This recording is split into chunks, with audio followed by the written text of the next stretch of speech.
करवावहै तेजस्विनावधीतमस्तु मा विद्विषावहै। ॐ शान्ति शान्ति शान्तिः। In the story of Sohrab and Rustum, so far they have completed their battle, as it were, when Rustum pierced his spear into Sohrab's body when he was sort of unarmed, and Sohrab was unarmed because he stood motionless, transfixed, because he heard the name Rustum, and Rustum shouted his own name to sort of enthuse himself, and the way by which he shouted made a very deep impact in Sohrab's mind, and he was completely transfixed after that. And when he dropped his shield down, Rustum did not stop. He pierced Sohrab with his spear. And when he falls down, Rustum taunts him, and obviously Sohrab is irritated by that. And he says that his great father Rustum will hear of this tragedy, and since he has lost his only son, the revenge in him will be of great impact, and you wait for that day, he says, where you count your days. That's what he says to Rustum. From now on, you will see how the emotions change as these two talk to each other. Just as we saw in the first chapter of Bhagavad Gita, there is a series of emotions that Arjuna goes through, and finally it culminates in him sitting in the chariot. Of course, that is not a parallel, but only thing you need to understand is there is a series of emotions that Rustum goes through, and Sohrab also, of course, but mainly the fluctuations of emotions we see more in Rustum. We saw that when he entered the battle, there was a sense of deep pity. And then when Sohrab was asking me first, Rustum, there was a doubt, and then there was a warning, and then when he was sort of defeated for the first time, he had that anger, and then out of that anger came sort of that revengeful attitude within the battle only, and then comes sort of vanity when he is boasting, and from now on you will see that how the entire thing changes. He goes into a pensive mood now, initially, and then starts the other side of his emotions, which is full of regret, deep guilt, deep pain, sadness, sorrow, and then finally sort of a stage where he has to accept. Similarly, in Sohrab's side, we see that there is sort of a bristling with love in the initial phase, then sort of indifference attitude with which he fights because Rustum forces him to do so, and then you will find that he becomes angry also, definitely, when the foe taunts him, and then once he comes to know the truth, he becomes extremely philosophical. Like that, various emotions go through the minds of both Sohrab and Rustum, and this is where we need to become one with the poet here, because Matthew Arnold captures these emotions very well. Even though this is a reproduction of the original work, this is probably one of the masterpieces of English literature, which is able to capture the emotion to the fullest depth here. So we continue with the poem, where now Rustum, we concluded with that with that example of a male eagle which does not know the laws of his female eagle because he is ignorant. Exactly like that, Rustum, who is in ignorance now, does not know the loss, does not know his own loss because he has killed his own son. We continue from here. But with a cold, incredulous voice, he said, "What prate is this of fathers and revenge? The mighty Rustum never had a son." And with a failing voice, Sohrab replied, "Ah, yes, he had, and that lost son and I. Surely the news will one day reach his ear, reach Rustum, where he sits and tarries long, somewhere I know not where, but far from here, and pierce him like a stab, and make him leap to arms, and cry for vengeance upon thee. Fierce man, bethink thee for an only son. What will that grief, what will that vengeance be? Oh, could I live till I that grief had seen?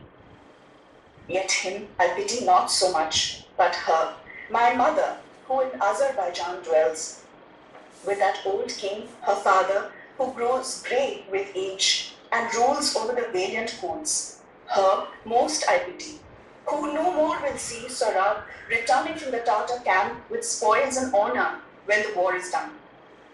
But a dark rumor will be rooted up from tribe to tribe until it reach her ear, and then will that defenseless woman learn that Sohrab will rejoice her sight no more. But in battle with the nameless foe, by that far distant Oxus, he's slain. He spoke, and as he ceased, he wept aloud. Thinking of her, he left, and his own death. So Rustum says, do not, still he is with a stern voice saying that do not prattle something. Rustum never had a son. That is his argument. To which Sohrab says, who are you to say that? Definitely he had a son and I am that son. And you have to imagine what grief my father will have when he hears this tragedy that unnamed foe sort of killed his only son.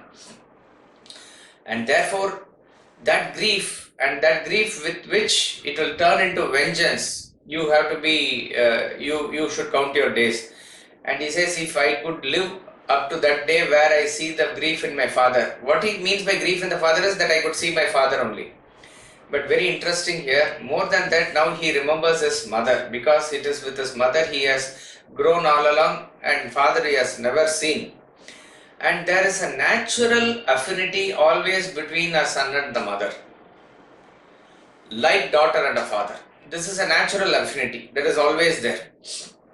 And what she had actually feared the moment Sohrab was born has actually come true now. And all said and done, there is no loss equivalent to this. So therefore, in this time, when the thought of his mother comes, he is much more saddened and he cries a lot, thinking of her and obviously thinking of his own death, because of which he will not be able to see his mother. Continue. He spoke, but Rustam listened, blanched in thought. Nor did he yet believe it was his son who spoke, although he called back names he knew. For he had had sure tidings that the babe, which was in Azerbaijan born to him, had been a puny girl, no boy at all, so that sad mother sent him word, for fear Rustam should seek the boy to train in arms. And so he deemed that either Sohrab took by a false post the style of Rustam's son, or that men gave it him to swell his fame. So deemed he. Yet he listened, plunged in thought, and his soul set to grief as the vast tide of the bright rocking ocean sets to shore at the full moon. Tears gathered in his eyes, for he remembered his own early youth and all its bounding rapture, as at dawn the shepherd from his mountain lodge descries a far bright city smitten by the sun through many rolling clouds. So Rustam saw his youth, saw Sohrab's mother in her bloom, and that old king, her father, who loved well his wandering guest, and gave him his fair child with joy, and all the pleasant life they had. They three, in that long, distant summertime, the castle and the dewy woods and the hunt and hound and mourn on those delightful hills in Azerbaijan. And he saw that youth of age and looks to be his own dear son, piteous and lovely, lying on the sand, like some rich hyacinth which by the scythe of an unskillful gardener has been cut, mowing the garden grass plots near its bed, and lies a fragrant tower of purple bloom on the mown, dying grass, so Sohrab lay, lovely in death, upon the common sand. And Rustum gazed on him with grief and said, O Sohrab, thou indeed art such a son whom Rustum, wert thou his, might well have loved. Yet here thou errest, Sohrab, or else men have told thee false. Thou art not Rustum's son, for Rustum had no son. One child he had, but one, a girl, who with her mother now plies some light female task, nor dreams of us she dreams not, nor of wounds, nor war. But Sohrab answered him in wrath, for now the anguish of the deep fixed spear grew fierce, and he desired to draw forth the steel, and let the blood flow free, and so to die. But first he would convince his stubborn foe, and rising sternly on one arm, he said, Man, who art thou who dost deny my words? Truth sits upon the lips of dying men, and falsehood, while I lived, was far from mine. I tell thee, pricked upon this arm I bear that seal which Rustum to my mother gave, that she might prick it on the babe she bore. Right. So, Rustum is telling Sohrab that you are making a mistake here, because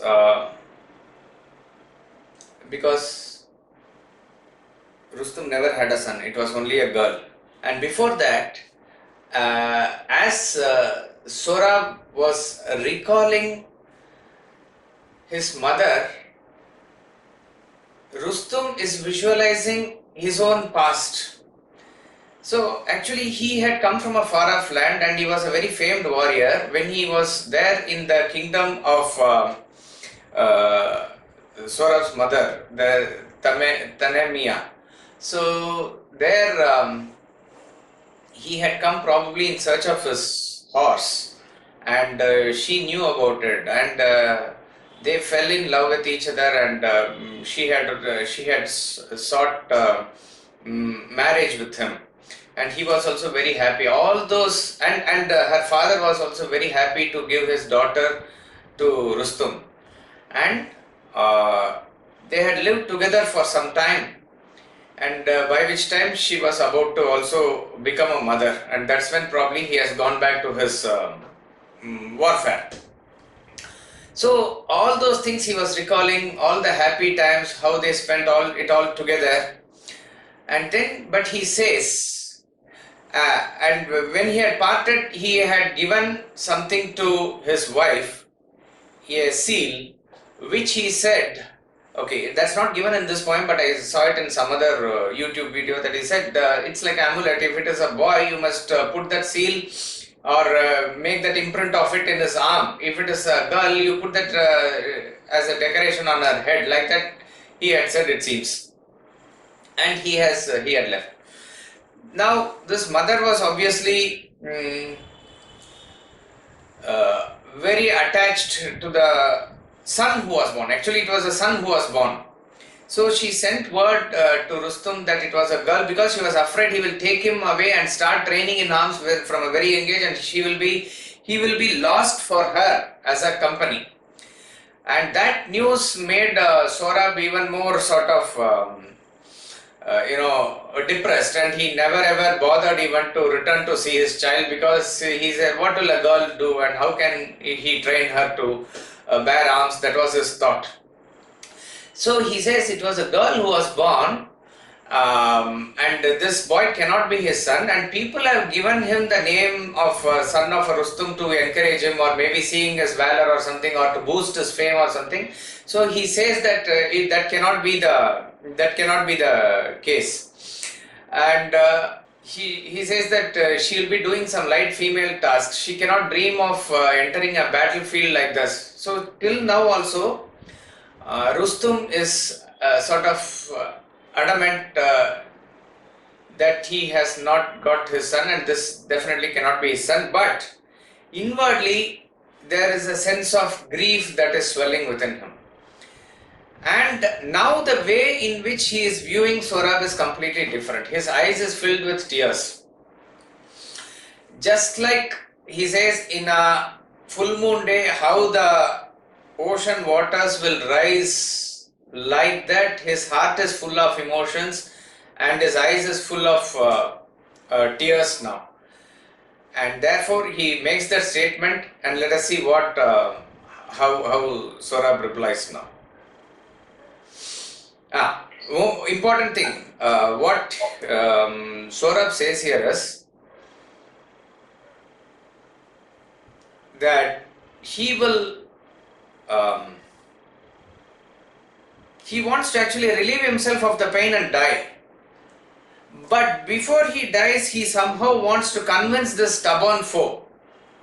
So with an anger, he is telling him that, who are you to deny my words? And a very important truth that he gives here is that truth sits upon the lips of dying men. So even in court of law, they give more weightage to the words uttered by a man when he is dying. There is no, what to say, there is no time for him to think, manipulate and say anything. That is one thing. And at that point of time, really a sense of philosophical thought also comes into them. So they will probably, in 99.9% probability, there is no chance of them lying at all. So he says, truth sits upon the lips of dying men.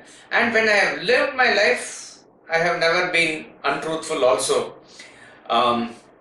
So therefore, he says, I can show you that seal which my mother had given me at birth, and that was given to my mother by none other than my father, who is Rustum.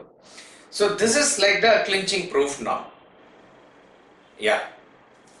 He spoke, and all the blood left Rustum's cheeks, and his knees tottered, and he smote his hand against his breast, his heavy mailed hand that the hard iron corselet clanked aloud, and to his heart he pressed the other hand, and in a hollow voice he spake and said, Sohrab, that word of proof which could not lie, if thou showest this, then art thou Rustum's son.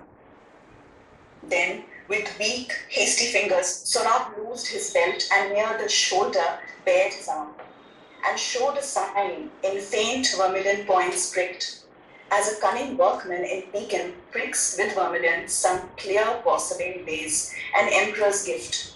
At early morn he paints, and all day long, and when night comes, the lamp lights up his student's forehead and thin hands. So delicately pricked, the sign appeared on Sohrab's arm, the sign of Rustum's seal. It was that griffin which of old read Zal, Rustum's great father, whom they left to die, a helpless babe among the mountain rocks. Him that kind creature found and reared and loved. Then Rustum took it for his glorious sign. And Sohrab bared that image on his arm, and himself scanned it long with mournful eyes, and then he touched it with his hand and said, How sayest thou, is that sign the proper sign of Rustum's son, or of some other man's? He spoke, but Rustum gazed and stood speechless. And then he uttered one sharp cry, O boy, thy father! And his voice choked there. And then a dark cloud passed before his eyes, and his head swam, and he sank down to earth. But Sohrab crawled to where he lay, and cast his arms about his neck and kissed his lips, and with fond, faltering fingers stroked his cheeks, trying to call him back to life. And life came back to Rustum, and he opened his eyes, and they stood wide with horror. And he seized in both his hands the dust which lay around, and threw it on his head, and smudged his hair and face and beard, and glittering arms. And strong, convulsive groanings stood his breast.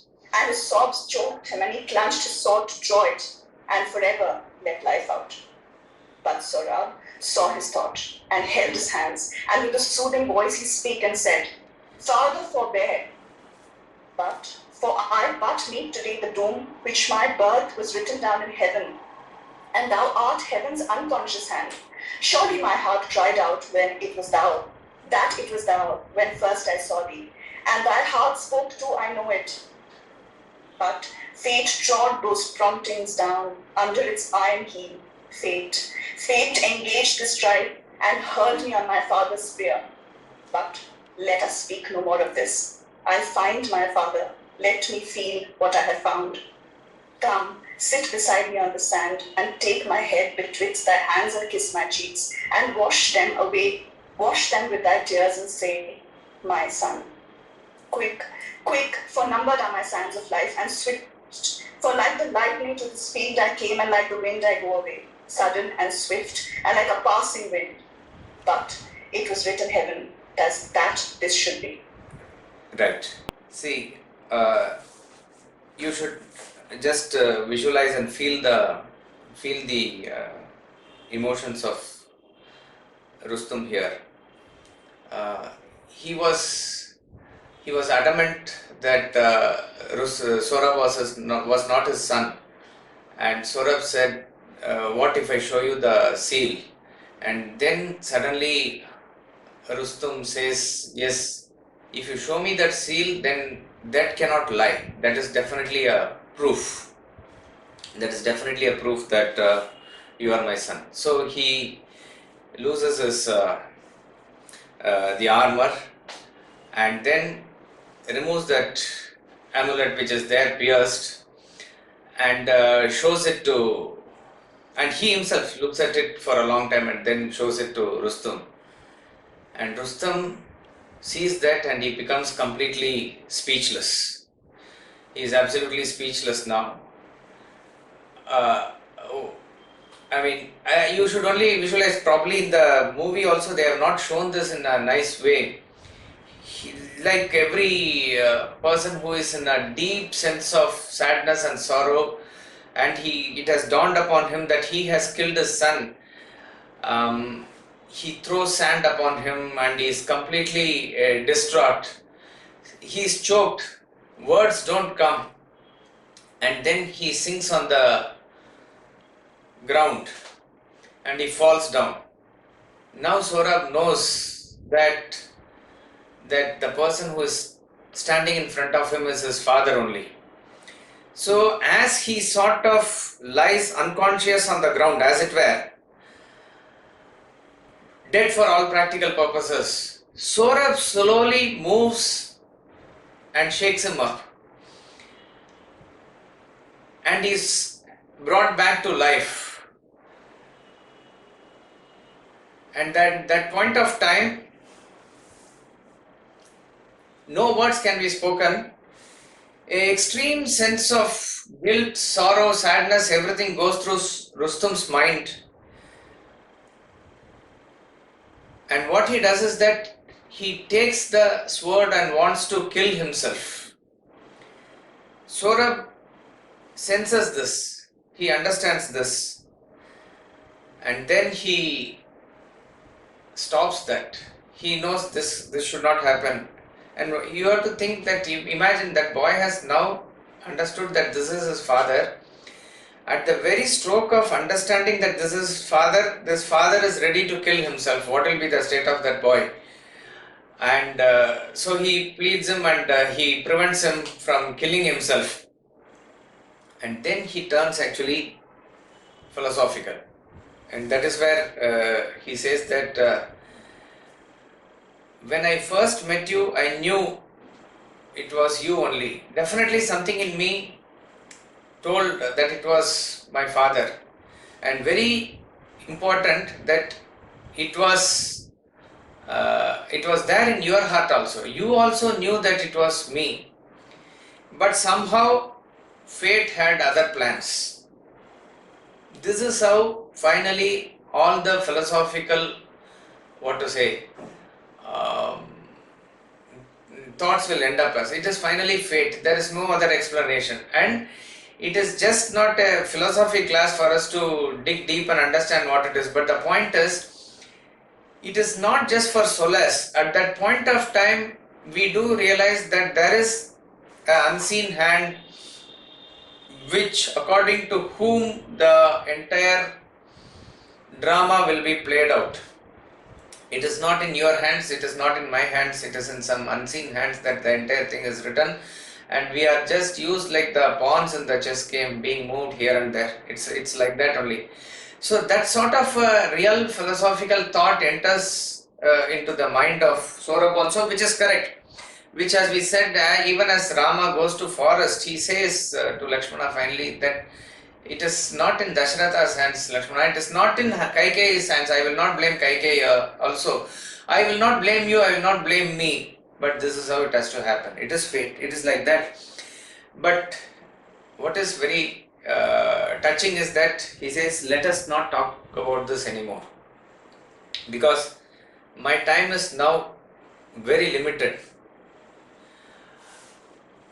And I have found my father, let me feel what I have found. You please come and sit next to me.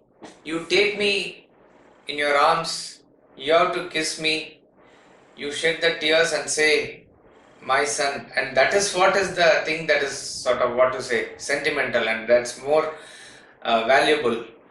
Quick, for numbered are the sands of life, and swift for the lightning to this field. I came, and like wind I go away. I came like lightning, and I will go away very soon.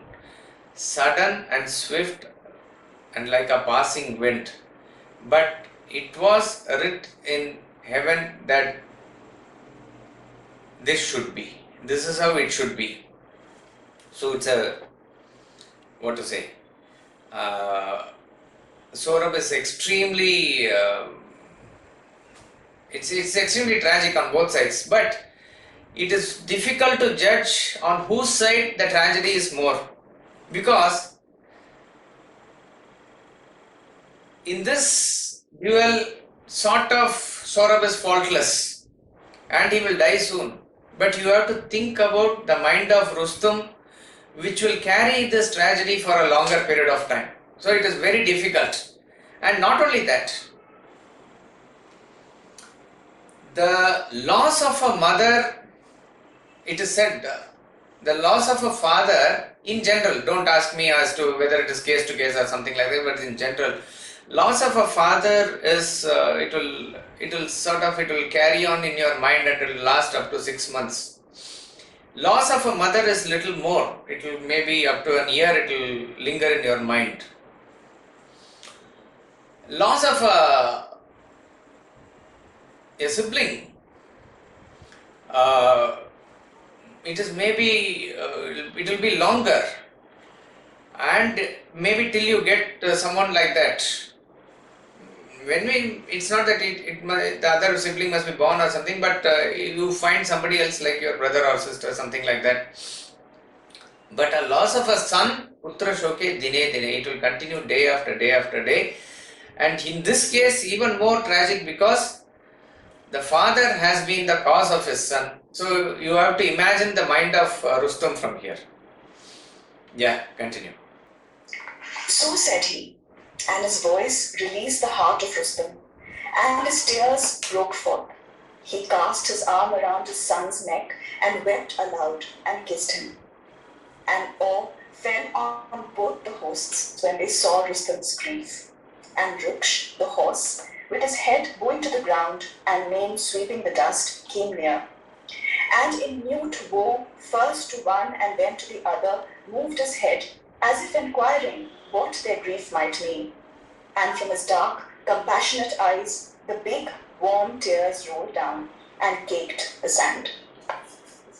But Rustum chid him with stern voice and said, Ruksh, now thou grievest, but, O Ruksh, thy feet should have first rotted on their nimble joints, or ere they brought thy master to this field. So, Ruksh is now also feeling, obviously you will find that in all the animals, they become like your family only, and they can easily feel, emotions can be easily felt. So Ruksh is looking from one side to the other. He sees both of them are in extreme sadness. So something is happening, Ruksh can feel, and he is also crying. And as his tears touch the sand, uh, Rustum is looking at Ruksh, and his anger he is expressing on Ruksh. He is saying, "Why did you bring me here? Your legs should have stopped then and there when you sort of knew that I'm going to fight my son." These all things cannot be explained. At that point of time, each and everything is like conspiring against you, is the feeling that you will get. So, why did I choose to fight in unknown name? Why did not Ruksh give any indication? And host of other things will come. All these things have no answer at all. But this is what everybody will go through in a extreme tragedy like this. So now, what is interesting is Sohrab is introduced to Ruksh like this. Let's see what Sohrab says. But Sohrab looked upon the horse and said, "Is this then Ruksh? How often in the past days my mother told me of thee, thou brave steed, my terrible father's terrible horse, and said that I should one day find thy lord and thee. Come, let me lay my hand upon thy name. O Ruksh, thou art more fortunate than I, for thou hast gone where I shall never go, and snuffed the breezes of my father's home. And thou hast trod the sands of Seistan, and seen the river of Helmand, and the lake of Zirah, and the aged Zal himself has often stroked thy neck and given thee food, gone in a golden platter soaked with wine, and said, O Ruksh, bear Rustum well. But I have never known my grandsire's furrowed face, nor seen his lofty house in Seistan, nor slaked my thirst at the clear Helmand stream, but lodged among my father's foes, and seen after Siab cities only, Samarkand, Bukhara, and the lone Khiva in the west, and the black Turk moon tents, and only drunk the desert rivers, Morgab and Tejand, Kohik, and where the Kalmuks feed dead sheep, the northern Seer, and the great Oxus stream, the yellow oxus by whose brink I died. Then, with a heavy groan, Rustum bewailed, Oh, that its waves were flowing over me. Oh, that I saw its grains of yellow silt roll tumbling in the current o'er my head. Right. So, he's expressing his emotions, that's all. Sohrab is saying that, Ruksh, you are more fortunate than me. You have gone to my grandfather's place, Siastan, where the old Zal himself had fed you and stroked your mane, and he has told you to bear my father well. But I have gone only to these places, and he mentions those places, which is mentioned again. These are all part of the epic. It's an epic repetition that it is a way by which it is stretched to understand the depth of the feeling, nothing else. And then he says, I have seen all these places only, and this ox is finally where I am going to die. So Rustum says, why not that oxes take my life also away and flow over me? To which Sohrab says, yeah. But with a grave, mild voice, Sohrab replied, Desire not that, my father. Thou must live. For some are born to do great deeds and live, and some are born to be obscured and die. Do thou the deeds I die too young to do, and reap a second glory in thine age. Thou art my father, and thy gain is mine. But come, thou seest this great host of men which follow me. I pray thee, slay not these. Let me entreat for them. What have they done? They follow me, my hope, my fame, my star. Let them all cross the Oxus back in peace. But me thou must bear hence, not send with them, but carry me with thee to Seistan, and place me on a bed, and mourn for me, thou and the snow-haired Zal and all thy friends. And thou must lay me in that lovely earth, and heap a stately mound about my bones, and plant a far-seen pillar over all, that so the passing horseman on the waste may see my tomb, and a great way off and cry, Sohrab, the mighty Rustum's son, lies there, whom his great father did in ignorance kill, and I be not forgotten in my grave. And with a mournful voice, Rustum replied, Fear not, As thou hast said, Sohrab, my son, so shall it be. For I will burn my tents and quit the host and bear thee hence with me, and carry thee away to Seistan, and place thee on a bed and mourn for thee with the snow-headed Zal and all my friends. And I will lay thee in that lovely earth and heap a stately mound above thy bones, and plant a far-seen pillar over all, and men shall not forget thee in thy grave. And I will spare thy host, yea, let them go. Let them all cross the oxes back in peace. What should I do with slaying any more? For would that all whom I have ever slain might be once more alive, my bitterest foes, and they who were called champions in their time, and through whose death I won the fame that I have. And I were nothing but a common man, a poor mean soldier without renown. So thou mightest live too, my son, my son. Or rather would that I, even I myself, might now be lying in this bloody sand near death, and by an ignorant stroke of thine, not thou of mine. And I might die, not thou, and I, not thou, be born to Seistan, and Zal might weep above my grave, not thine, and say, O son, I weep thee not too sore, for willingly I know thou mettest thine end. But now in blood and battles was my youth, and full of blood and battles is my age, and I shall never end this life of blood. So, Sohrab says that you must not think of it. You continue to live. Some are born to live and attain glory, and some are born to die unknown. And through you, I will live. So you continue with your glory. I mean, very genuine emotions he is saying. And in that stage, he is also pleading for his hosts. He says, spare them, do not have any anger upon them. Because all said and done, it was that king and that camp who sort of prompted Sohrab to take up arms, and but he was there in search of his father, but that made them come in the opposite camp. So please spare their lives, he says. They have not done anything wrong. Allow them to cross the Oxus and go back to their own territories in peace. This is my request, but do not send me along with them. Me you have to take to Seistan with you, and where my bones are buried, please put up a pillar so that any person who is even coming on the horse as a traveler from a distance can see the pillar, and he will come and see who it is, and then he will understand that here lies the great Sohrab, who was killed by his father in his ignorance. And all the friends of his grandfather and all others will be there. He is sort of wanting to get united there in his death. That is his last wish. So as an epic proportion, the same thing Rustum repeats, I will do everything that you say, and this is like a promise. And he says, why will I now kill all these people, let them go?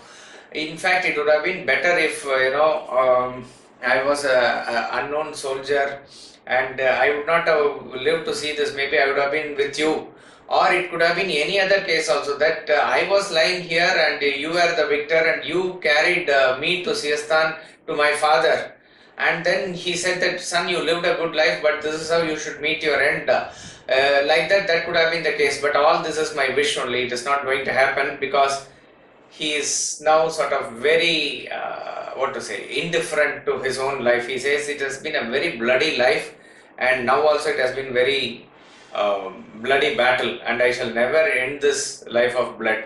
So a deep sense of guilt is there, a deep sense of sorrow is there, and he is sure that it is not going to go away, and this he has to live with. That is the state of Rustum. Yeah. Then, at the point of death, Sohrab replied, a life of blood indeed, thou dreadful man, but thou shalt yet have peace. Only not now, not yet, but thou shalt have it on that day when thou shalt sail in a high-masted ship, thou and the other peers of Hai Khusro, returning home over the salt blue sea, from laying thy dear master in his grave. And Rustum gazed in Sohrab's face and said, soon be that day, my son, and deep that sea. Till then, if fate so wills, let me endure.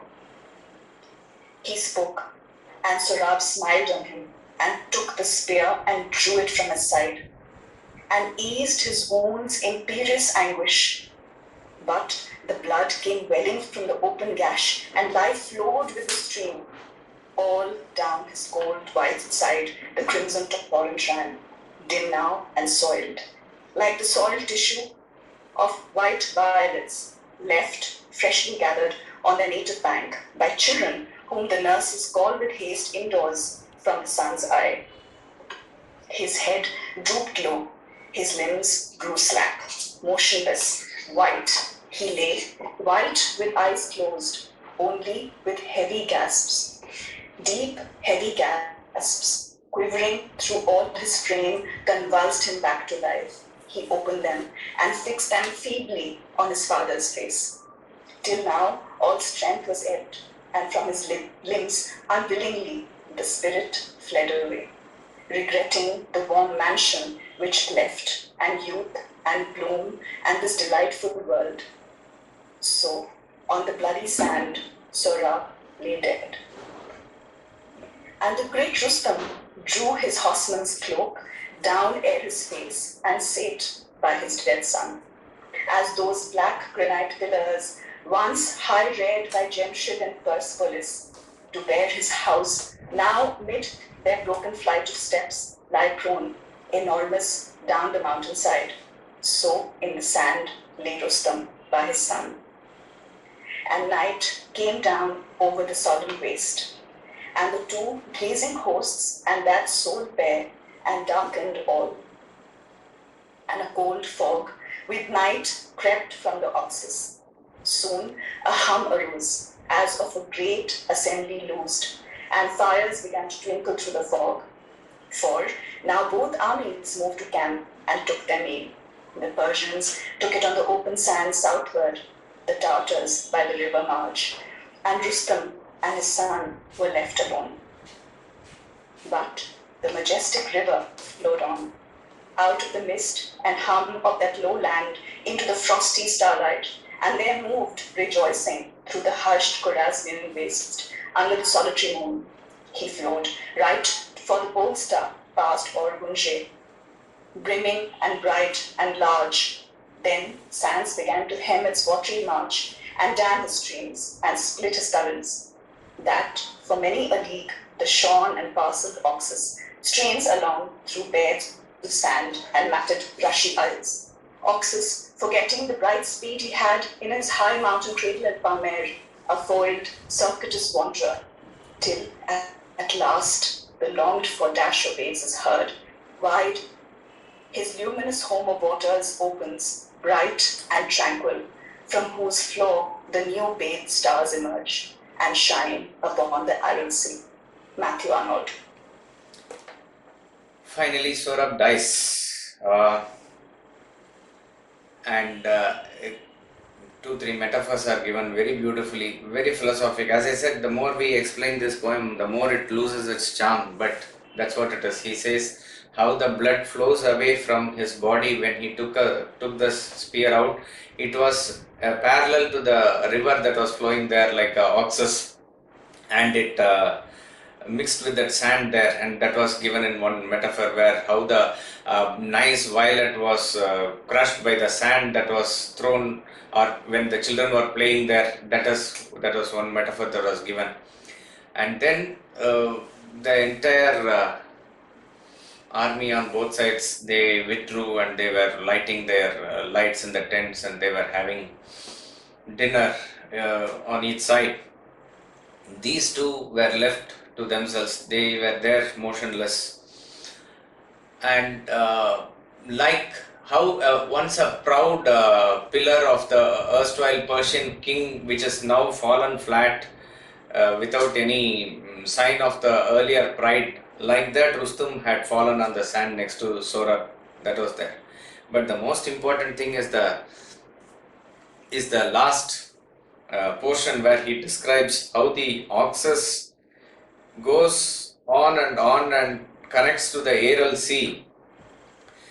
The force with which it starts from the mountain Pamir and flows with that full flow, that is not there as it proceeds along. It is guided by the pole star and it is moving towards the north, towards the ocean. But now the flow is very low and it flows into the sands of the oxus are like the dams which is stopping its flow, so it moves into a different type of whatever you call it, I think delta formation or estuary, whatever it is, and slowly makes its way into the ocean. Like that, the metaphor of or the picture of Oxus river is given in the very end. But what does this indicate? It indicates the flow of our own life.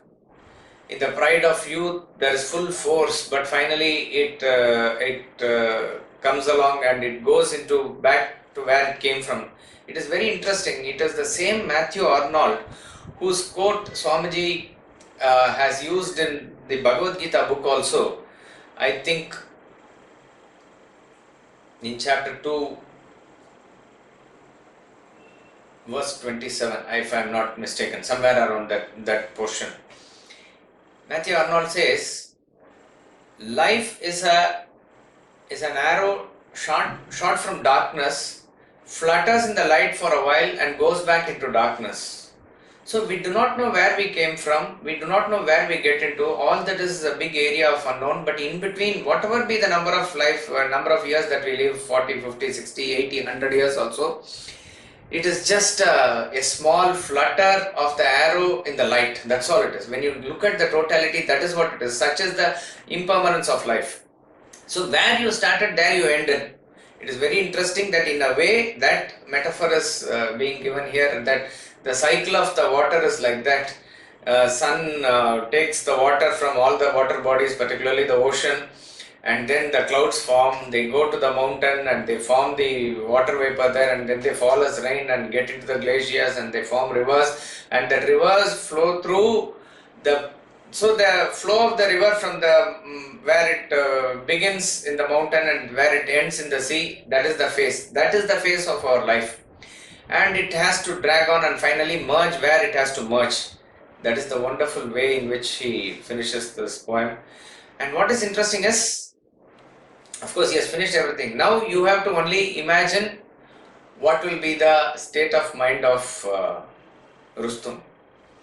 That is how it is probably left. Even even in the great novel of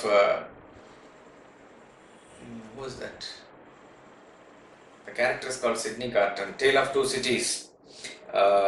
In Charles Dickens, he says Sidney Carton sacrifices his life for forgot another person actually. Charles Darnay. Yeah, Charles Darnay. So then, so he makes Charles Darnay was supposed to be executed the next day, but somehow Sidney Carton puts himself in his place and releases Charles Darnay, and Charles Darnay is unaware of that because he makes him unconscious and makes him escape from the prison. And next day, when they are all pushed to the guillotine, it was Sidney Carton who goes and sort of sacrifices his life for him, and the story ends there. We as readers must imagine what will be the host of emotions that will go through the minds of Charles Darnay. That's how the great authors leave it as it is. Probably if you think, even as it is an episode that is given here, it is finished, you have to think as to what Rustum's state of mind will be, which is very, very tragic. But let us not forget the theme of the poem. The theme of the poem, or all the long poems, is that it is the devastating influence of the mind's infatuation or attachment. So here was a father who was extremely attached to the idea of a son. Here was a son who was extremely anxious and attached to the father he has never seen. But when they met, it was an extreme tragedy, and both lost each other. It was very few moments that they could spend with each other, and that was in extreme pain.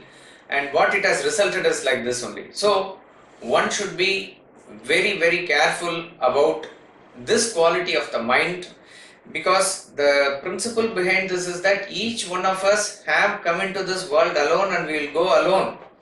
Each and every person, each and every inanimate object also has its own journey, its own speed, its own direction, its own momentum. If you maintain distance and relate to each other, it will be wonderful, and that is love. So when this love is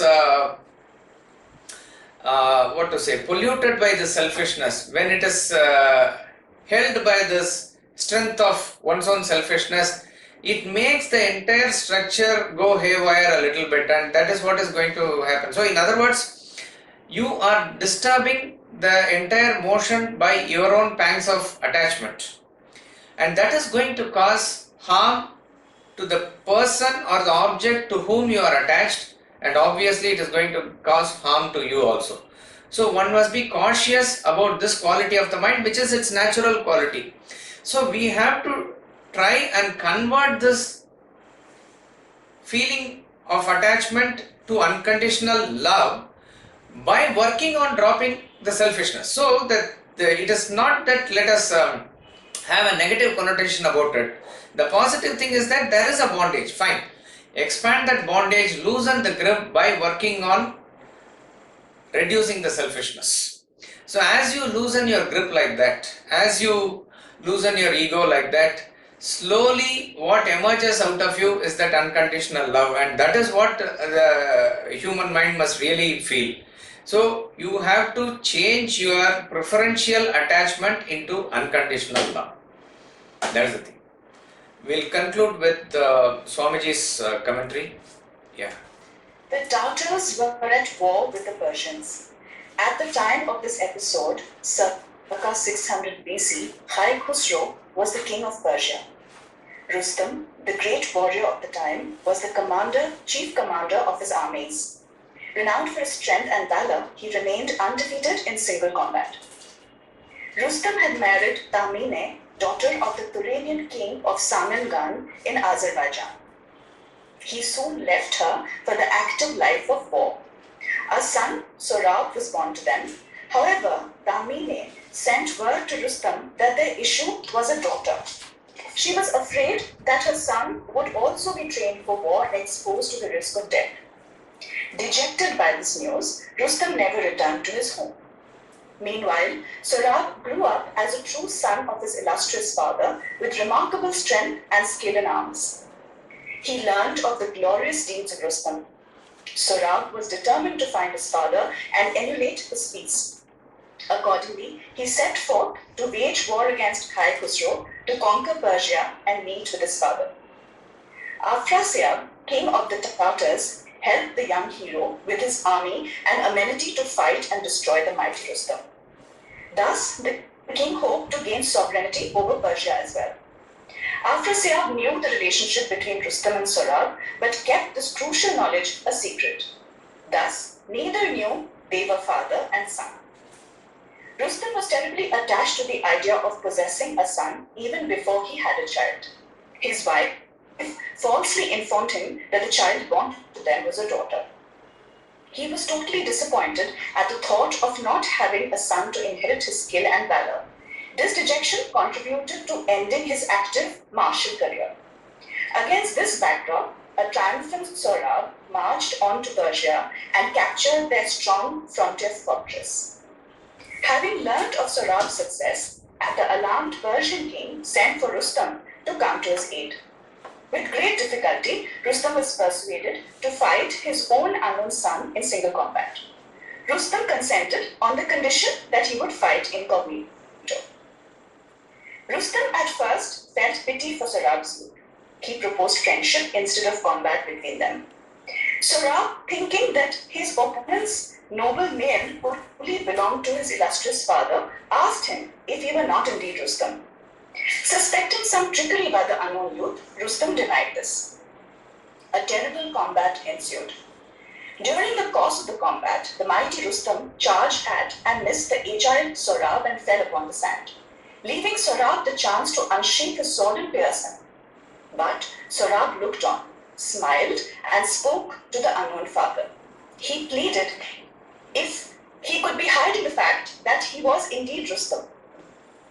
Rustum was enraged at the ignominy of being floored by the youngster, unprecedented as it was. He rose. A fierce battle followed. The old warrior suddenly wrote his own name, Rustum, to inspire himself. Sohrab heard his father's name and shrank. That beloved name transfixed him. Bewildered and motionless, he dropped his protective shield, and Rustum pierced a defenseless Sohrab with his spear. They taunted each other. It was a while before the pair realized their relationship. They were wonderstruck. A deluge of emotions engulfed them. Matthew Arnold magnificently captures their staggering sentiments. Rare indeed has literature portrayed such magnificent feelings in a human being. The episode ends with the dying Sohrab prevailing upon Rustum to return to his mother. Sohrab had promised her that he would bring his father home. Having done his part, the son dies on the Oxus sands. The father returns home. Infatuation spells disaster. Even before the birth of his son, Rustum was terribly attached to the idea of having a son. So was his wife attached to the son born to her. Sohrab himself was deeply attached to a father whom he had never met. With the result, the father never enjoyed the company of the son, neither did the son the father's company. The infatuation for one another produced only misery, culminating in disaster. As in Vedantic tradition, we do not end the poems class today. We will consider that we are only beginning. So we will just read out the first stanza of the first poem, The Turkey and the Ant.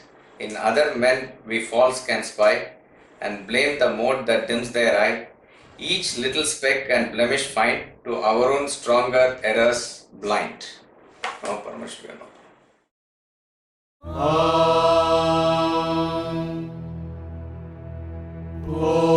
Purnamada Purnamidam Purnat Purnamudachyate Purnasya Purnamadaya Purnamevavashishyate. Om Shanti Shanti Shanti.